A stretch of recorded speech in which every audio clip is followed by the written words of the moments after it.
Good afternoon. Thanks for your fidelity. Welcome to the midday Balungwa newscast on Equinox Television. Nadine Yambou, bonjour. Bonjour Innocent Azé, mesdames et messieurs, bonjour. Merci d'honorer ce rendez-vous de l'information sur Equinox Télévision. Encore un épisode de la saga judiciaire baptisée Opération Épervier.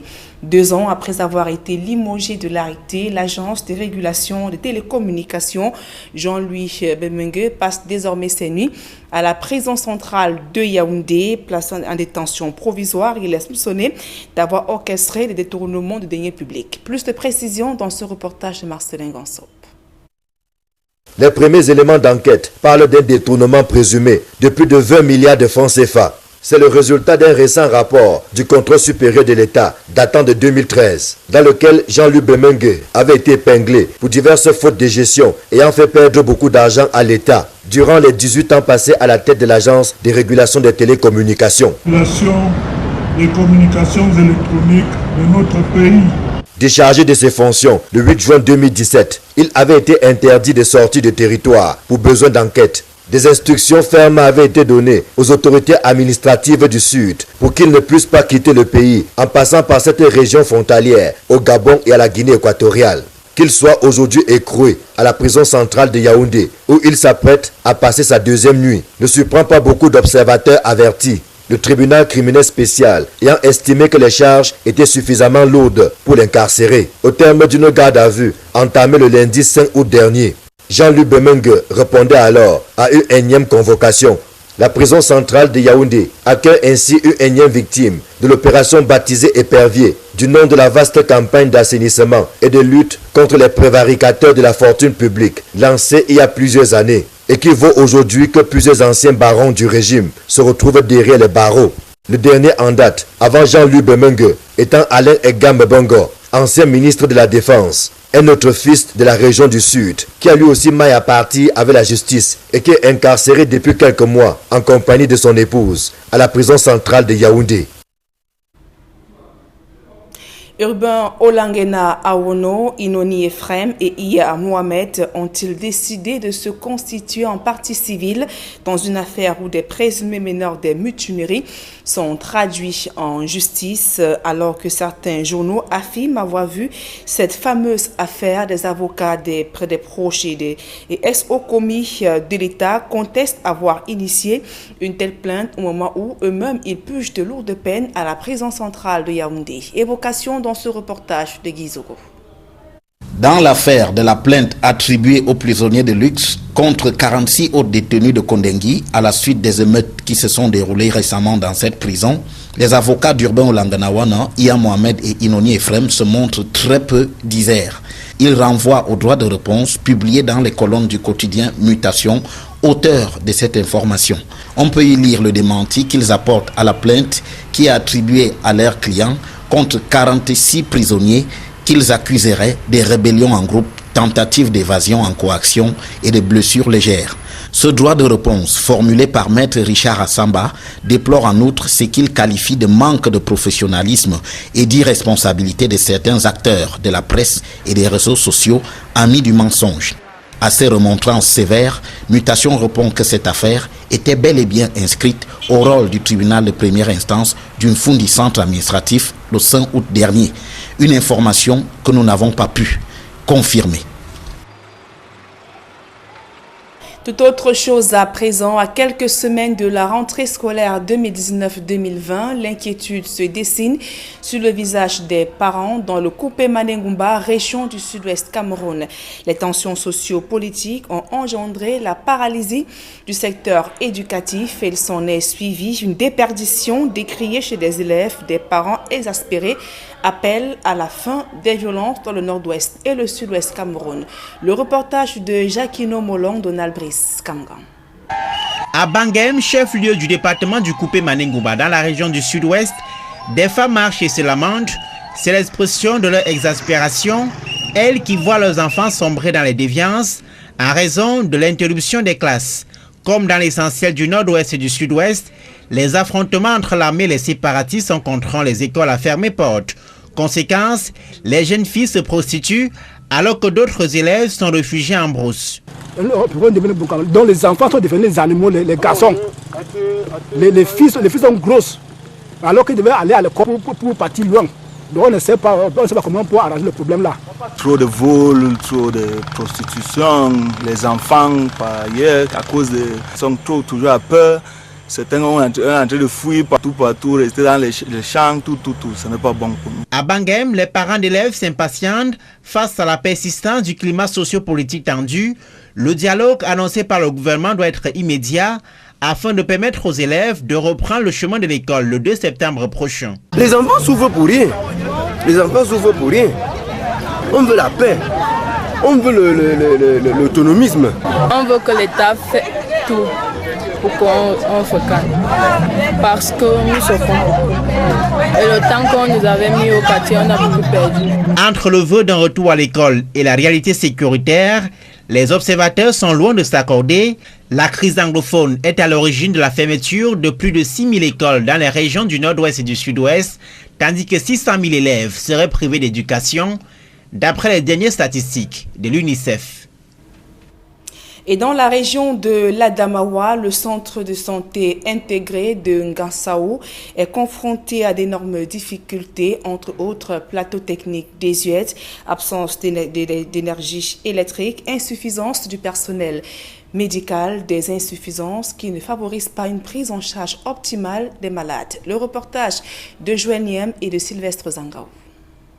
Voici Ngansao, une localité située à 50 km de Ngaoundéry, dans la région de l'Adamawa. Ce village de près de 10 000 âmes dispose d'un centre de santé intégré qui fait face à de nombreuses insuffisances qui rendent difficile la prise en charge des malades. Il n'y a même pas de lumière, c'est vrai qu'on a quand même une plaque qui fonctionne peut-être jusqu'à 19h-20h, ça s'éteint. Raison pour laquelle vous avez vu dans les salles, il y a des lampes tempêtes auxquelles on fait recours au moment où la plaque solaire nous lâche. C'est juste un petit truc qu'on a pu acheter pour pouvoir alimenter un peu le centre. Étant le seul de la localité, le centre de santé intégré de Ngansao est fortement sollicité par des femmes enceintes. Il y a aussi le plateau technique, avec beaucoup de femmes qui accouchent. Il y a aussi des femmes qui ont des complications pendant l'accouchement. À ce niveau, il faut référer les femmes à l'hôpital régional de Ngaoundéry, qui se trouve à 50 km de Ngansao. Donc c'est une des difficultés vraiment qu'on en a parce qu'on n'a pas d'abord ambulance. Il faut maintenant chercher les voitures au quartier ou bien attendre les voitures en route. Donc c'est une des difficultés majeures qu'on a ici par rapport à la prise en charge des femmes. Bon, il y a aussi d'autres cas de pathologie qui nécessitent une consultation médicale, donc approfondie. Donc ça veut dire qu'il faut référer chez le médecin. C'est aussi un problème de... Il y a aussi ce problème justement de transport qui s'impose à notre niveau ici. Sorti du centre intégré de santé, Ngansao est un village organisé autour de l'agriculture et de l'élevage. La foi est bâtie sur la religion musulmane, mais d'autres courants religieux sont aussi bien intégrés. Situé au centre de l'arrondissement de Ganha, Ngansao, c'est aussi le lieu où les populations des villages environnants viennent se ravitailler. Ngansao a un lycée d'enseignement général, une école publique et un marché périodique qui se tient les lundis, tous les lundis, un marché périodique qui attire beaucoup de commerçants. Ngansao, avec ses environs, ses villages environnants, vivent en harmonie, dans l'harmonie. Les habitants de Ngansao espèrent que les pouvoirs publics vont remédier aux difficultés du centre intégré de santé, améliorer la qualité d'adduction en eau potable et construire des routes, entre autres. Et toujours dans le septentrion, une femme enceinte décède faute de soins à l'hôpital de district de Kaélé. Sur son compte Twitter, le ministre de la Santé publique annonce qu'il a prescrit une enquête pour voir plus clair. Madame Ouda Malachi a par ailleurs adressé ses condoléances à la famille de la défunte. Et vous voyez donc, le Cameroun peine à réduire la mortalité maternelle dans ces régions septentrionales. 25 à 30 décès sont enregistrés chaque jour Selon les Nations Unies, c'est l'un des ratios les plus élevés au monde. Et une autre enquête révèle que 60% des accouchements se déroulent hors des hôpitaux dans ces régions septentrionales du Cameroun, là où le taux de mortalité maternelle est le plus important. Et donc, pour inverser la courbe, le gouvernement et les Nations Unies tentent de renforcer les plateaux techniques dans les hôpitaux publics au Cameroun. D'autres précisions dans ce reportage de Warenze de Flavien Valondongo. Le pourcentage des femmes qui accouchent dans des formations sanitaires des régions septentrionales et de l'Est Cameroun reste faible jusqu'ici. Les difficultés que nous avons, c'est que les femmes accouchent encore à domicile. Elles ne se rendent pas dans les formations sanitaires du cause parfois de la distance et du manque de moyens financiers. Et puis disponibilité des ambulances qui vont aller dans les zones les plus reculées, prendre ces femmes-là en travail pour les ramener dans les formations sanitaires. Une enquête démographique et de santé menée en 2018 révèle que le pays perd de plus en plus de femmes et d'enfants chaque année dû aux accouchements effectués en dehors des structures sanitaires. Notre pays continue à perdre chaque année environ 70 000 enfants âgés de moins de 5 ans. 6 000 femmes qui meurent chaque année dans notre pays suite aux complications liées à la grossesse et à l'accouchement. Les chiffres révélés par le ministre de la Santé publique du Cameroun et qui donnent froid au dos sont la conséquence de l'ignorance qui anime des familles situées dans des zones retirées où des voies d'accès sont difficiles et les moyens financiers rares au sein des populations. C'est pour stopper la saignée que le Fonds des Nations Unies pour la population et la Banque islamique de développement se sont mis ensemble pour sauver la mère et l'enfant qui constituent des couches vulnérables dans le cadre de la contribution à l'agenda 2030 des objectifs de développement du millénaire qui sont 3-0. Zéro besoin non satisfait en planification familiale, zéro décès maternel évitable, zéro violence basée sur le genre et pratiques néfastes à l'égard des femmes et des filles. Le matériel roulant et médical, ainsi que des médicaments désormais disponibles au port de Douala et dont le plan de distribution vient d'être opéré à Douala par le ministre de la Santé publique et ses partenaires pour le développement, semble être un début de solution. Les accouchements qui se déroulent dans les formations sanitaires dans la région du Nord sont de 36,8%, la région de l'extrême Nord 37,8% et la région de l'Adamawa de 46%. Comme je dirais, ce sont des progrès, il y a encore beaucoup à faire. Cette acquisition, permettez-moi de le rappeler, s'effectue dans le cadre de la mise en œuvre du projet d'appui à la santé maternelle, néonatale et infantile. Le résultat attendu à ce projet naissant et qui cible les régions à forte densité de personnes vulnérables que sont la mère et l'enfant devra aboutir à la réduction du taux de mortalité des deux catégories de personnes au Cameroun. Et pour le ministre de la Santé publique, il est donc hors des questions que les femmes continuent de mourir en voulant donner la vie. En culture, comment les Camerounais célèbrent leurs héros nationaux? La question se pose au moment où le canton Bel commémore les décès de Rodolphe Douala Mangabel ainsi que de son compagnon Adolphe Ngossonding. La cérémonie donc boycottée par les autorités de la ville de Douala. Le reportage de Gladys Sidi Dalastiana. Cette année encore, ceux qui commémorent le décès de Rodolphe Douala Mangabel sont les mêmes.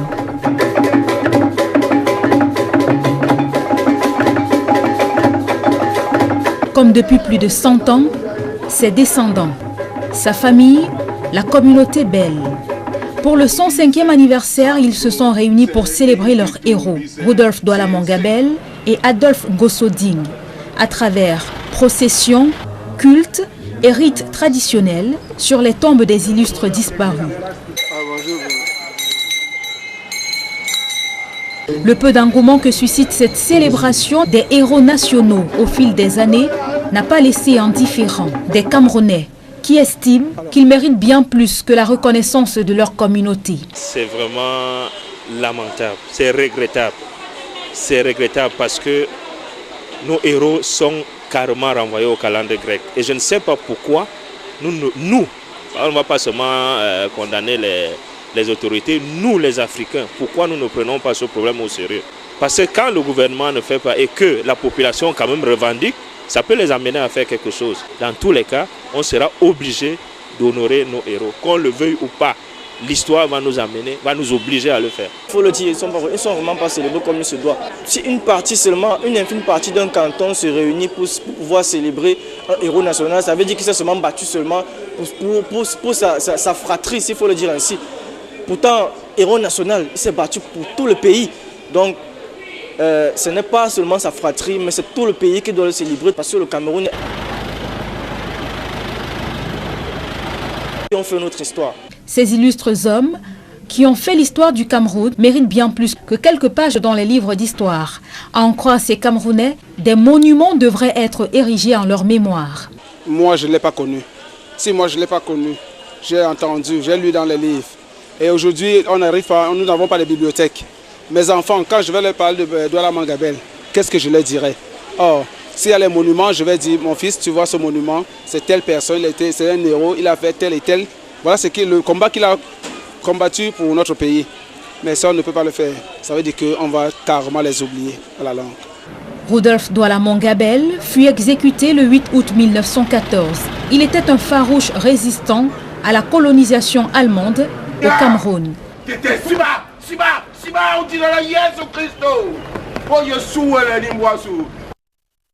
Et la suite de ce journal, c'est en langue anglaise avec vous, Innocent Azé.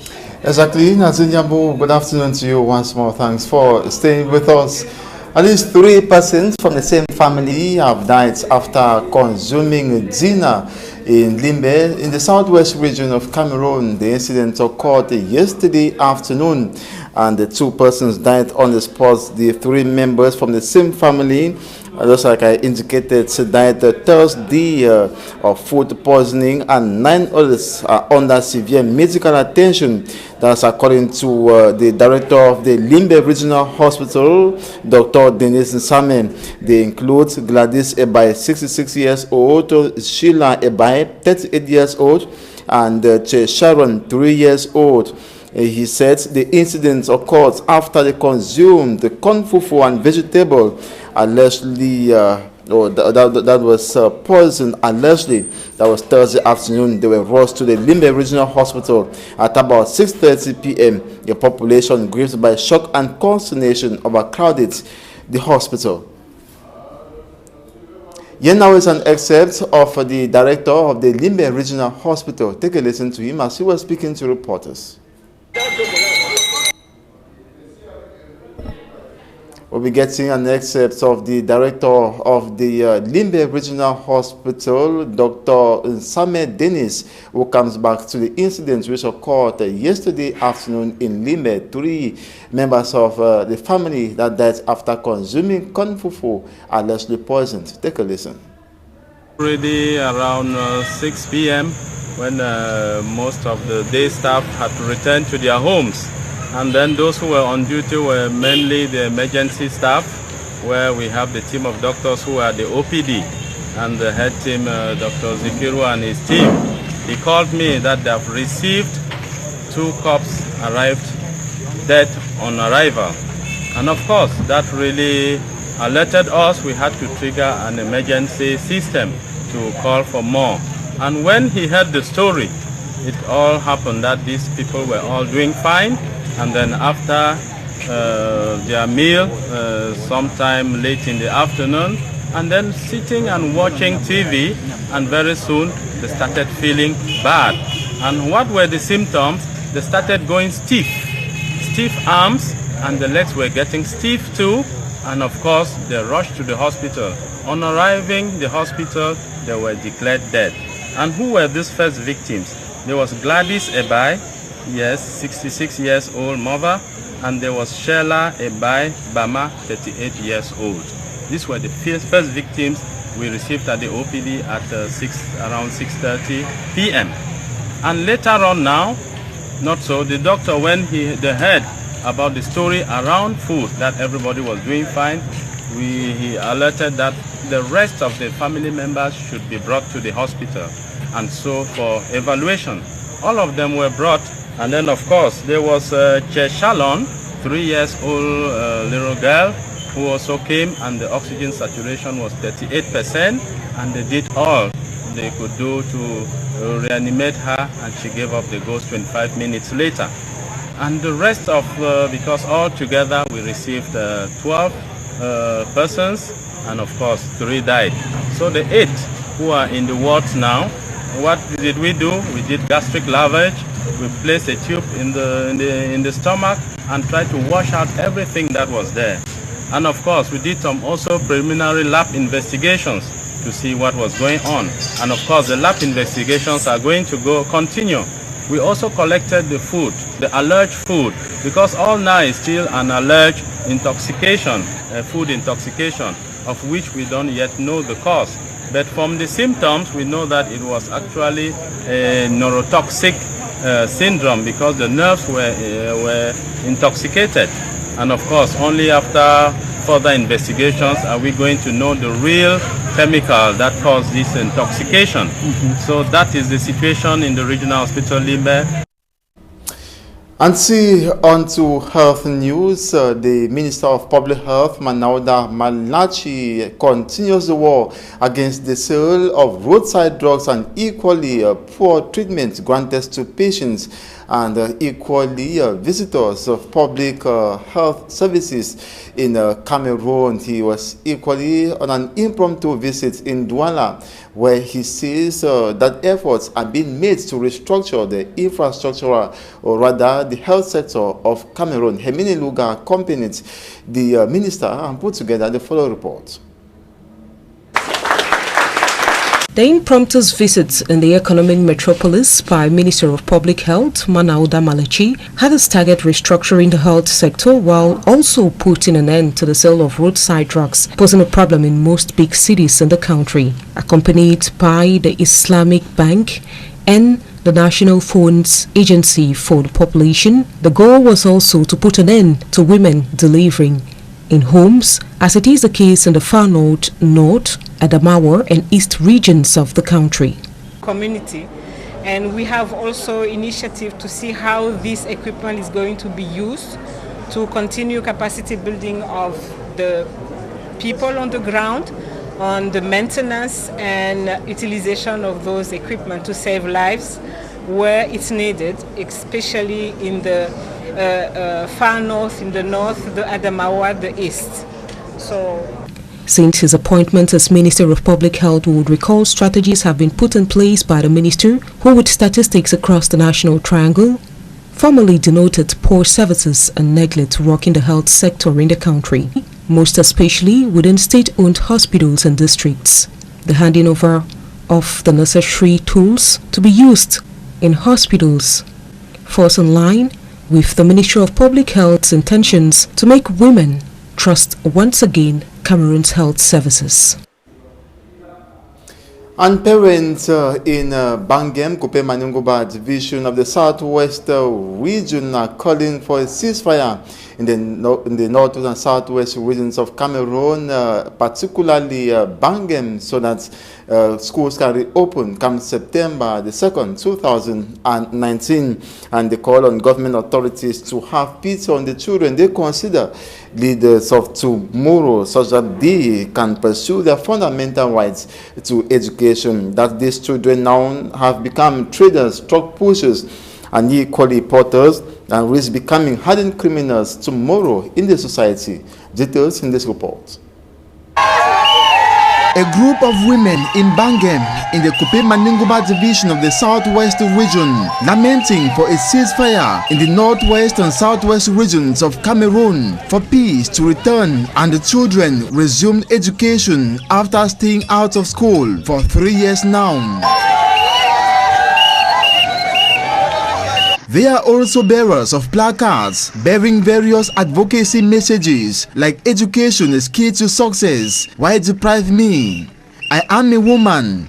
I am peace. I am dialogue. I am school," to mention but a few. These women advocate school resumption come September and believe God will touch hearts of government authorities to end the war in the Anglophone regions. Because school is where people are molded up. It is in school that teachers bring children up. But now that the children are not going to school, we don't know whether they are going to be thieves tomorrow, or they will be maquisards, or they will be what, we don't really know. So we are really crying for this problem of our children. We are praying that the government should take total control over whatsoever thing is happening. They should pity those who are inside the forest like us here. They should pity the children. They should pity the young Cameroonians who are coming up tomorrow to be better Cameroonians tomorrow. Because even they the governors who are now, they also came from this root. They were nurtured from childhood. But now we don't know how the children who are born today, how they are going to be. Even children wish returning to school. I want that the fight that is fighting, that government level, they should not fight again. I want that government should allow the school to be going. We are tired of standing here without not going to school. We want the head of state to send us back to school because being in a quarter is making us suffer. Schools which have been shut down in their hundreds and colonized by white bushes and frequented by goats. Those these schools have to host are now in bushes and forests. Some have become farmers, traders, truck pushers, and in a nutshell, agents of all sorts of odd jobs and activities. Able men now idle if they do not have the means to be motorbike riders. Though many still recommend demilitarization to foster return to school, no decision is taken. As such, the military is seen standing or parading corridors and various avenues, including markets, well armed, ready to push back those they consider peace threats. However, the value of education has urged some parents to brave the odds in the restive Anglophone regions, prepare their children through holiday classes for the upcoming academic year.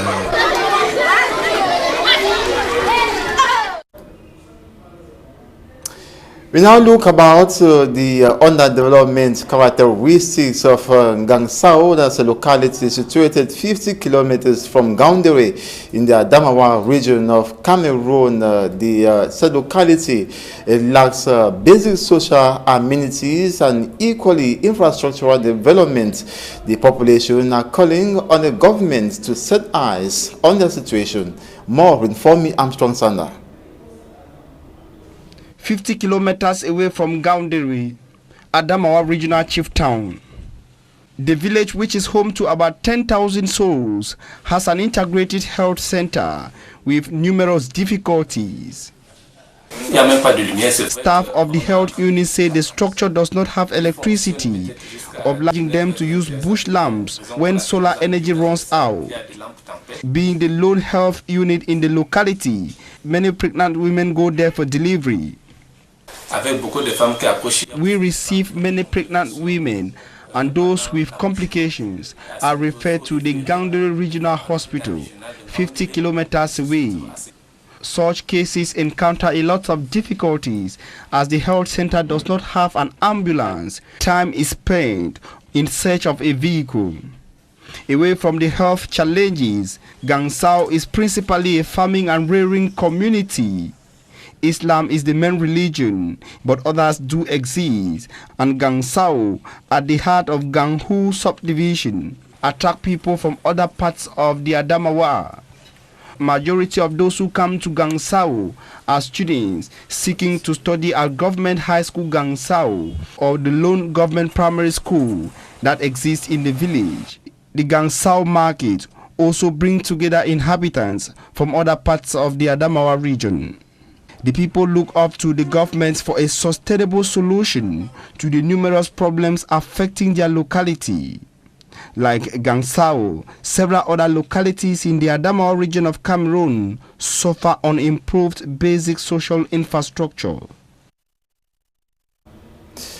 That's it for this edition of the Midday Bilingual Newscast on Equinox Television. Thanks so much for watching. Another edition comes over 4 p.m. Do not miss. Nadine Yambo, on se revoit à 16h. Exactement, Innocent Nazé. Le prochain rendez-vous, c'est à 16h. Mesdames et messieurs, merci pour votre aimable attention.